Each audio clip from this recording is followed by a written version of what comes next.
Halo guys, ni hao ma. Gue selalu berdoa semoga kalian selalu baik-baik saja ya. Di video kali ini kita akan lanjut episode 3 dan 4 Soul Lane Season 1. Oke, buat kalian yang baru gabung jangan lupa subscribe ya. Gimana keseruan ceritanya? Langsung yuk.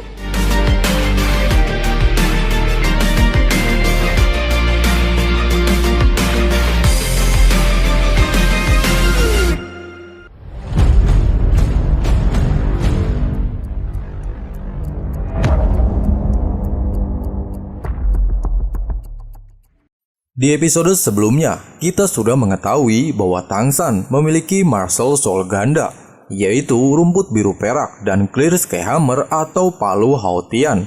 Dia juga memiliki kekuatan jiwa penuh.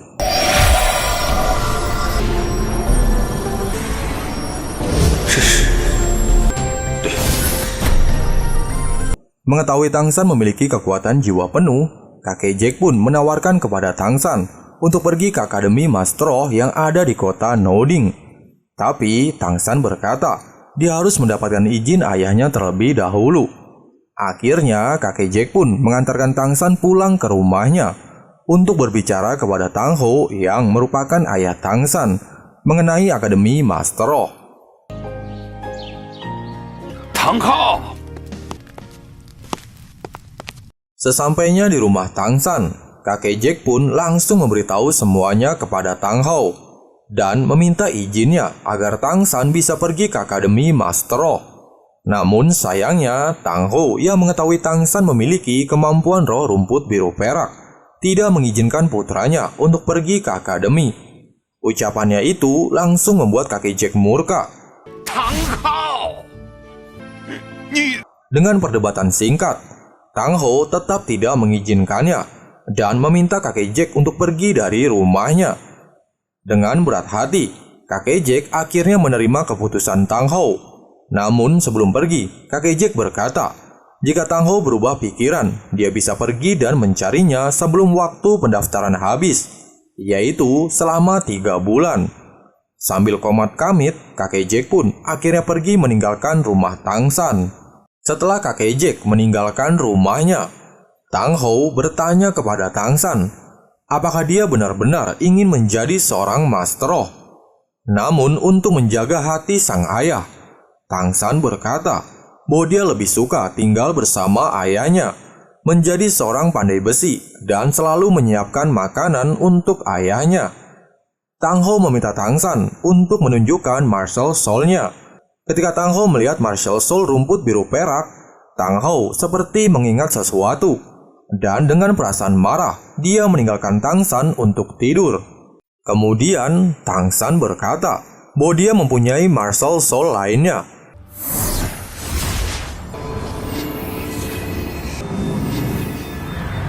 Dengan cepat, Tang Ho kembali menemui putranya. Ketika Tang Ho melihat Martial Soul di tangan kiri Tang San, dia sangat terkejut dan langsung mengingat masa lalunya. Di sini kita diberitahu kemana ibu Tang San pergi. Ternyata di masa lalunya, ketika Tang Ho hampir mati karena sebuah insiden, ibunya Tang San alias Ah Hin mengorbankan nyawanya untuk menyelamatkan Tang Ho dan Tang San. Dan karena kejadian itulah hingga membuat Tang Ho menjadi seorang pemurung dan pemabuk.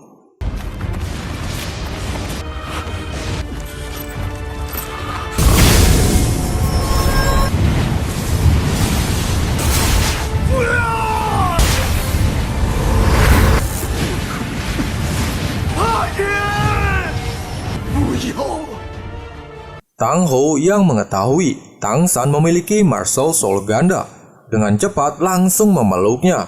Dan ini juga merupakan pertama kalinya Tang Ho memeluk putranya. Kemudian Tang Ho meminta Tang San di masa depan untuk menggunakan palu di tangan kirinya sebagai pelindung rumput biru perak di tangan kanannya. Beberapa saat kemudian, Tang Ho juga mengajari Tang San teknik menempa besi sebagai teknik dasar dari palu Hao Tian.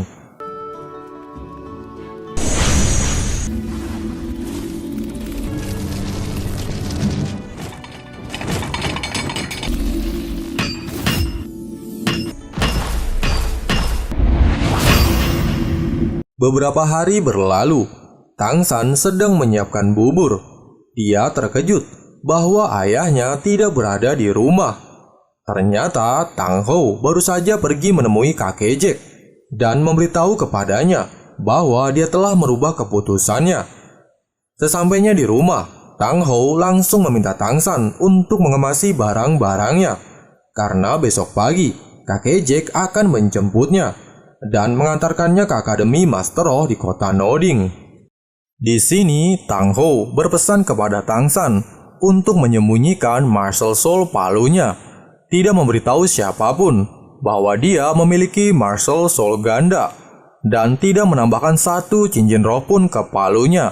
Sedangkan Tang San bisa dengan sesuka hati menggunakan Martial Soul rumput biru peraknya. Tang Hou juga berpesan, sesampainya di kota Noding, Tang San harus selalu menggunakan teknik menempa dan menjadi murid dari seorang pandai besi. Di pagi harinya, kakek Jack akhirnya datang untuk menjemput Tang San. Namun, karena Tang Hou masih tertidur lelap, Tang San pun menulis sebuah pesan di tanah sebagai ucapan kepergiannya untuk ayahnya. Lalu, Tang San pun pergi ke akademi bersama kakek Jack.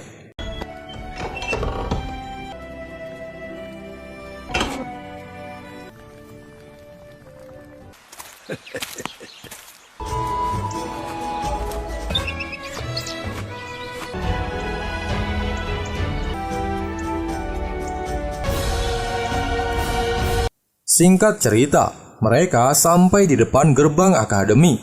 Kakek Jack pun menjelaskan kepada penjaga gerbang bahwa Tang San memiliki kekuatan jiwa penuh dan telah mendapatkan surat referensi untuk menuju ke akademi. Namun karena penampilan mereka yang terlihat miskin, penjaga gerbang tersebut tidak mempercayainya dan menganggap mereka sebagai penipu. Sampai akhirnya kakek Jack menunjukkan surat referensi untuk Tang San. Tapi penjaga tersebut masih menganggap mereka penipu, menganggap surat itu palsu, dan hendak mengusir kakek Jack dengan cara memukulnya. Namun, Tang San dengan sigap menghentikannya dan memukul penjaga itu dengan kekuatan Heaven Skill, sampai penjaga itu terlempar beberapa meter.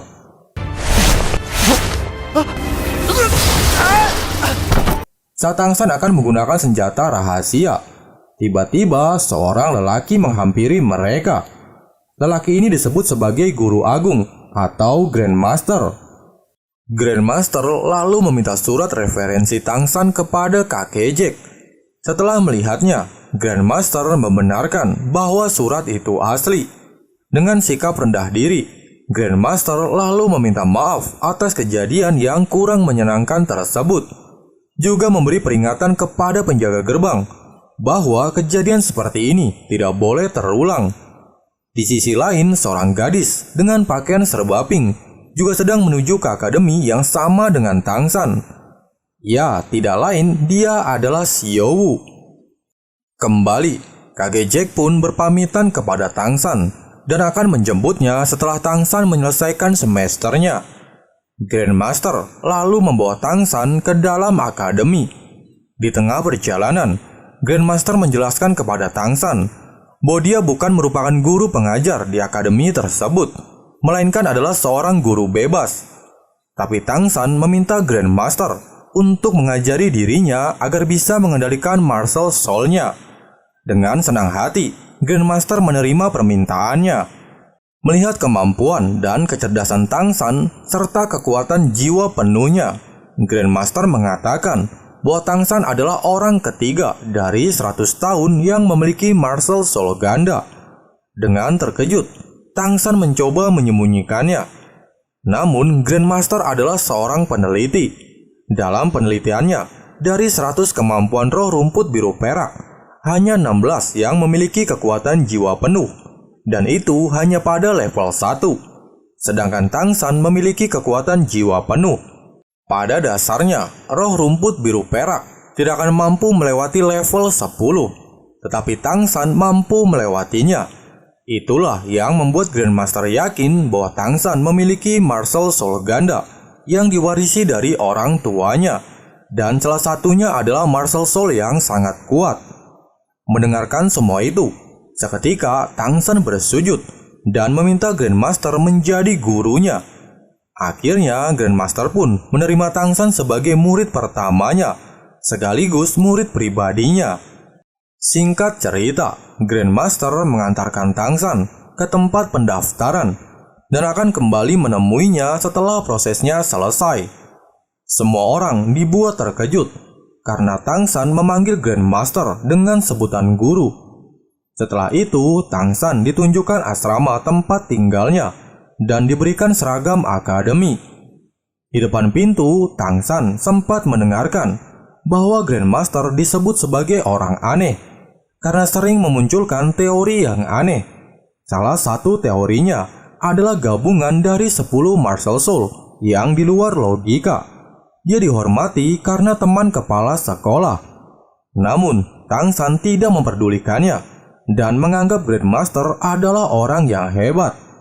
Setelah sampai di depan kamar asramanya, tiba-tiba Tangsan langsung diserang oleh seorang murid asrama tersebut.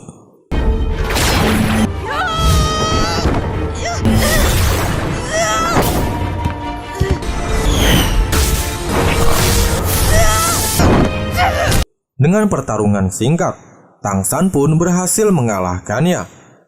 Ternyata di asrama nomor 7 itu memiliki tradisi bahwa yang paling kuat akan berkuasa di kamar itu.